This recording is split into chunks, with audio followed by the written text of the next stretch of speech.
to have been recognized as this year's overall number one Recording in seed. progress. For me, for us, we sort of feel like that makes us the regular season national champion.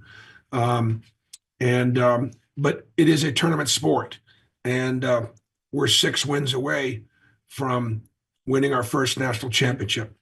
Um, the I'm very proud of the SEC. A historic year, 14 bids. It's just incredible.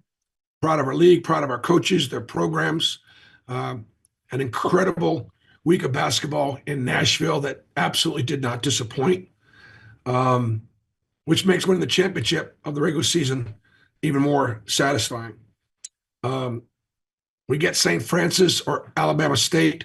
Of course, we know a little bit about Alabama State because we played Coach Matlock's team a year ago, and as I recall, it was a pretty up and down game. They're going to have really good athletes and play an attractive style of play. And uh, I thought we'll go back and take a look at that, obviously. So congratulations also to all the teams from the state of Alabama that made the NCAA tournament and made some of their conference championship games, so on and so forth. So, um, happy for Tony and proud of Alabama State. St. Francis, had a great run in their league and obviously a great run in their tournament.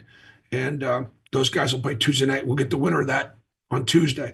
As a result, Monday and Tuesday's practice for us will simply be kind of working on us, probably more than anything else. And then I think, and then in the next round, if we're able to advance to the second game, because obviously right now there are 5 teams vying to advance. The 2 teams already mentioned, and of course Creighton and Louisville. Pat Kelsey is the coach at Louisville. He may win a National Coach of the Year award. Louisville finished at the bottom a year ago, picked to finish near the bottom this year, and what an incredible turnaround! Pat Kelsey, one of the best young coaches in our game, and of course Greg McDermott has been at Creighton for a long time, and he is an offensive guru, and they run great stuff, really hard to guard stuff, got real tremendous size. Creighton does on their front line. So to advance past that 8-9 matchup, the 8-9s are always teams that are probably as good as the teams you'll see if we advance to Atlanta. So that's what it looks like from this point forward. I'll take questions. First question comes from Justin Hokanson. Hey, Bruce, I mean, when you think about, you guys have played 24 games of the 33 against teams that are in this tournament. Is that kind of part of your message maybe to the team that, I mean, you've played the other 3 number 1 seeds. I mean, there's nothing that's really going to be a surprise in terms of what it takes to win and win a national championship. Like you've just on the caliber of schedule you've played. Yeah. Well, give Mike Burgermaster credit for setting up such an ambitious schedule. How he figured out that the Houston and Duke. Well, we can't really give him any credit for Duke. That was the ACC SEC matchup, and of course can't get credit for Florida because they're in our league. So, I mean, it allows us to be able to say that our goal is to win the national championship. It allows us to say that if we don't win the national championship, we'll be disappointed as a number 1 seed.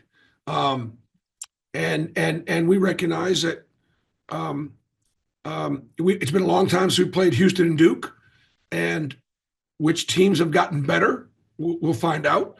And then, of course, we recognize that, and I've been saying this a while, Florida right now, to me, looks like they're playing the best basketball of anybody in the country.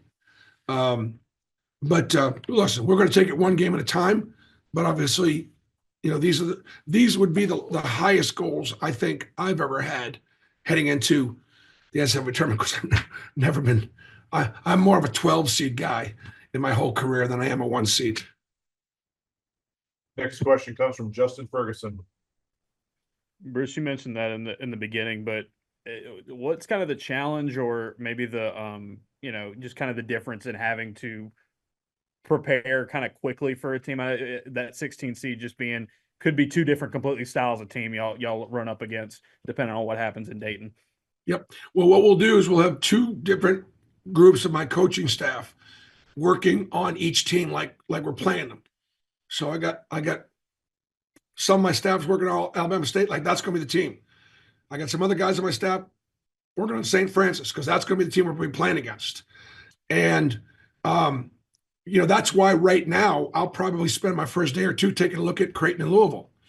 And then once we know who we're playing, I will have to be a quick study Tuesday night, Wednesday to be able to get ready to go at either St. Francis or Alabama State.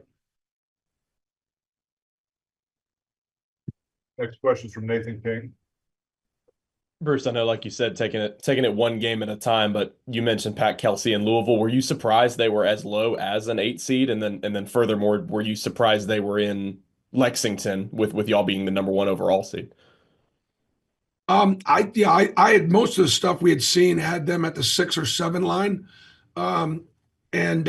So somehow they got bumped down to 8. We got to play great teams no matter where we have to play them. A couple years ago, Houston had to play us when we were an 8 or 9 seed in Birmingham. Now, Birmingham was a couple hours away, obviously. But Auburn travels. We're gonna travel, and so we're gonna have a lot of people up in Lexington. So if Louisville advances, they'll have a lot of people there. If Creighton advances, they're gonna have a great crowd there. So I'm not going to get into that too much. Next question comes from Peter Rauderkus. Bruce, just more thoughts on kind of the rest of the bracket as a whole. Plenty of storylines there with Michigan, Texas A&M, and Yale down further down the bracket. Just what were your thoughts on some of those teams and matchups potentially in the second weekend?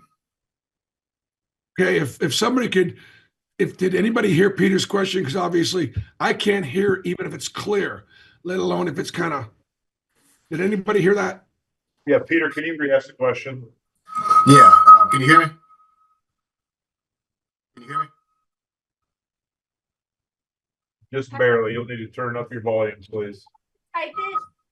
Maybe you could type the question and we can go on to the next one, okay? There you go. We'll go to Johnny Cogden.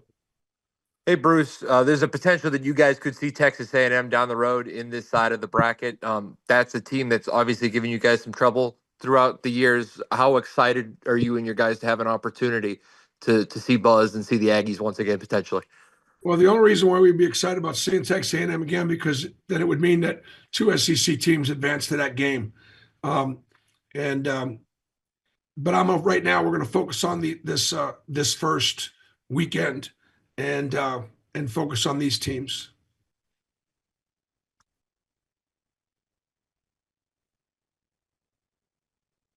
Any other questions for Coach Pearl? Nathan? Hey, Bruce, you mentioned kind of briefly last night talking about maybe wanting to expand the offense a little bit more, trying not to play through Janai so much. I guess kind of what are your thoughts on that? Going into this week of practice. Well, one of the things that it's interesting, and I'm glad you asked the question. I just want to clarify that Tennessee's guards are great defensively.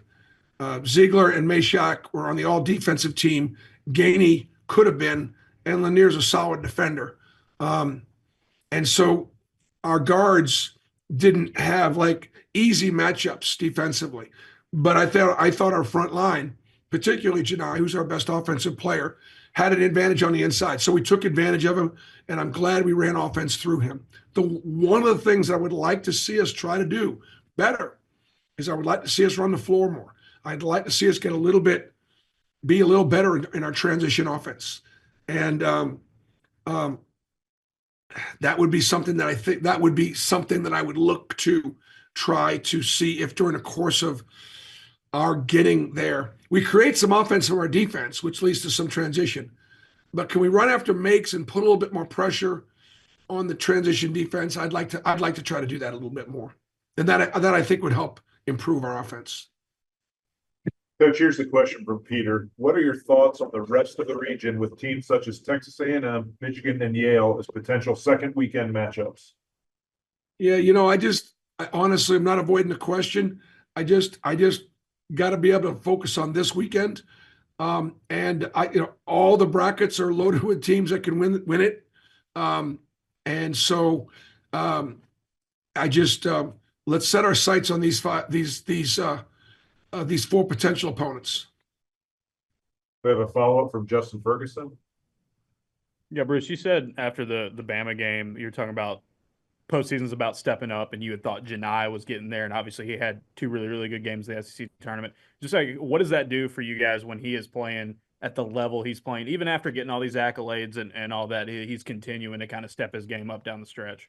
He really has, but he also had some good matchups against both Ole Miss and Tennessee, in the sense that Kabara, the big kid, he can block shots, but Janai's much bigger than him. Ole Miss is one of the smaller teams in our league. All right. I would imagine that, again, I've not examined all the rosters. Like, for example, Creighton. I know Creighton's really big in the front line. So Janai may not have as big an advantage on the inside as he would other nights. And then on those other nights, look at Kentucky. We got 4 baskets from our front line at Kentucky because Kentucky's bigs are pretty good defensively. Williams is a monster in there. They got great length and great shot blockers. And Kentucky's guards, they're better offensively than they are defensively. So our guards went at them. And so that's part of it. But it's great to see Janai, have such a good couple of games. And we've got to improve defensively across the board. I thought that Tennessee and Ole Miss did a really good job of attacking our closeouts. And we got to do a better job of keeping people in front. We got time for one more if there's one out there. Johnny? Hey, Bruce, just coming back from Nashville, just wanted to get a quick update on the health of the team, if there's any injuries that we need to be aware of. No, I think we're good. I think we're 100%. It was great to have Denver Jones back. He is such an important piece for us. He did an incredible job in his first game back after getting kicked in the Kentucky game, missing Texas A&M, and then he just did a great job defending Mark Sears. And that game giving us a chance to win. And I thought he guarded really well all weekend.